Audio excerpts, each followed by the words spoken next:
All right, exciting game tomorrow. Preseason game number 3, really week number 2 preseason, but we had the Hall of Fame game against the Bengals, so that's going to be fun and exciting. But then after that, we're getting real close to the end of the preseason and 53-man roster cutdowns, and then the season's here. So I've got today 3 moves, and these are realistic moves the Bears should make before the season starts. All moves that would help us become Super Bowl contenders. So right off the bat, number 1, I proposed it yesterday in the video, trade for Trey Hendrickson. I think this can get done with the Bears trading DeMarcus Walker, Greg Stroman Jr., a future second and a future fifth for Trey Hendrickson. I think that's enough value that both teams come out feeling very fair about that situation. DeMarcus Walker has 2 years of control, a very team-friendly control, $8 million a year. Greg Stroman plays very well. He can be starter quality. He can be depth for them. That's one of the biggest weaknesses, according to many pundits, according to many outlets. The biggest weakness that the Bengals have, so be able to get them a quality, cheap cornerback for this year, as well as value for Trey Hendrickson next year. Obviously, Trey Hendrickson is an absolute stud. 20 sacks last year, 17.5 according to ESPN. They're more realistic on their sack numbers. That's the one thing about PFF I don't love. But look over the last 4 years, really has come into his own, become a pass rush specialist, would absolutely solidify this defensive line with DeMarcus Walker being traded, but with Montez Sweat on one side, him on the other, and then Austin Booker coming from rotating in with Jacob Martin rotating in. That would be a line that teams would be really threatened by. But to make it even better, my next move, number 2, is trade for Levi Onwuzurike from the Lions. I know it's not common to be able to trade with a division opponent, but this could get the job done. The reason being, Levi Onwuzurike is becoming the odd man out. You see they have Aleem McNeil. If you look right in the middle of your screen, they just signed DJ Reader. They've got Aleem McNeil and Levi Onwuzurike coming at the end of their contracts with some young talent, Broderick Martin, Mekhi Wingo, Kyle Pecco even. They've got some young talent there to be able to develop. Well, Levi Onwuzurike is kind of that odd man out they're probably not going to give an extension to. So do they extend him? Probably not. They're going to extend Aleem McNeil. And then do they just let him go into free agency? Well, same thing as I'm proposing for the Bears. Trade away some of these value players. And you'll see some of that happening right before the 53-man cutdown.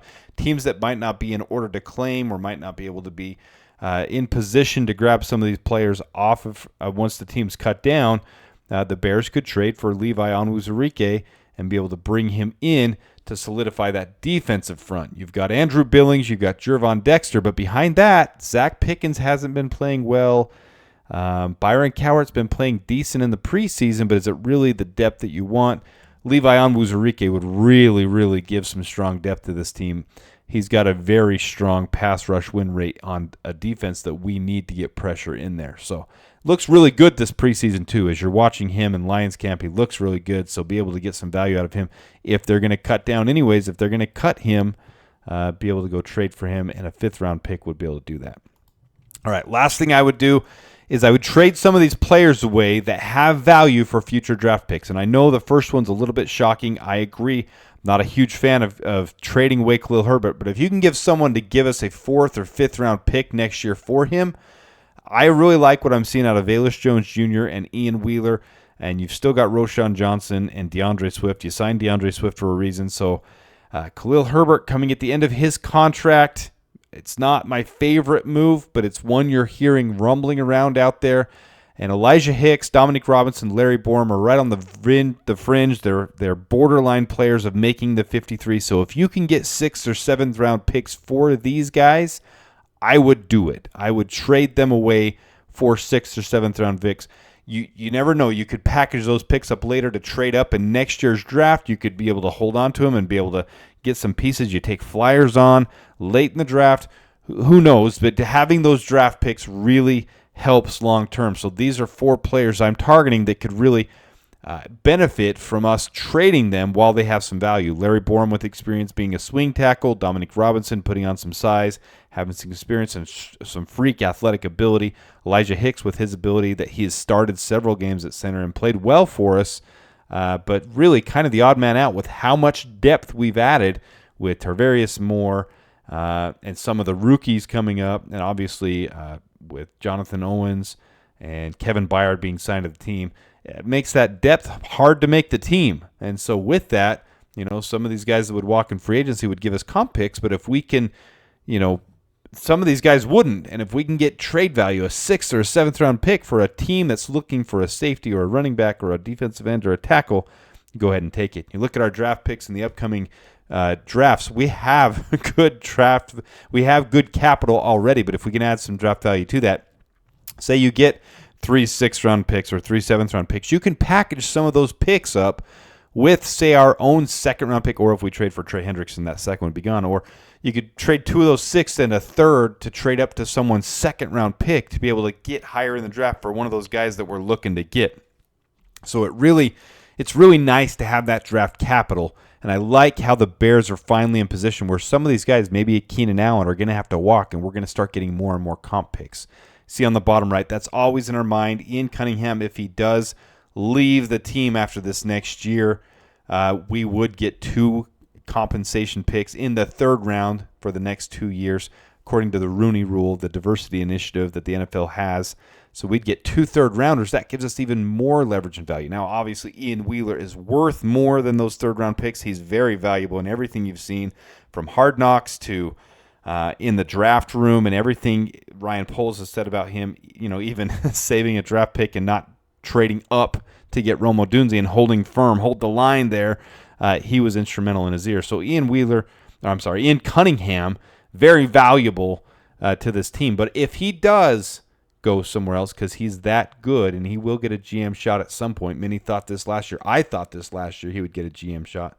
We will get 2 3rd-rounder picks for that as well, and maybe we'll get other comp picks. Like for Keenan Allen and ends up walking, we'd get a 3rd or a 4th-round pick there as well. So the Bears are in really good position, but if you can trade some of these pieces that we might end up having to cut anyways, if we can do that in the next week, we play the Chiefs on Thursday, and then the following Tuesday is the cutdown day. So between Thursday and Tuesday, you might see some of these moves. You might see some of these trades happen and some of that stuff move along.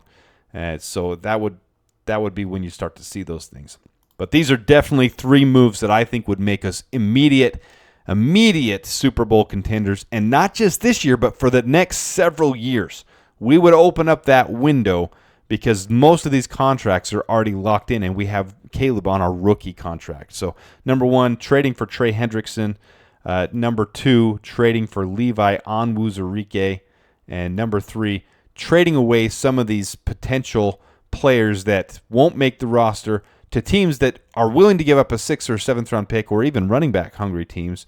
Teams like the Cowboys or the Colts, or some of these teams that might want one. Of the Colts probably wouldn't give up a 4th or a 5th, but Cowboys might give up a 4th or a 5th for a running back like Khalil Herbert, a very high quality 4.9 yards per average running back. It would be nice to get these 4th, 5th, 6th, 7th round picks out of these guys. So those are 3 moves I would make. Let me know your thoughts in the comment. Hope you guys have a great weekend. Hope you enjoy the game. It's going to be a lot of fun. Hopefully we continue to blow teams out and we see these young players start to develop. I really hope we get one set of reps, one set of downs from Caleb and the starters.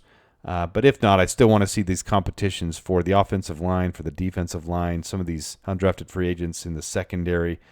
Some of these guys develop. Colin Johnson, these backup quarterbacks. Let's see a true quarterback 2 battle. It's going to be a lot of fun. With that, claws up, bear down, and dabears.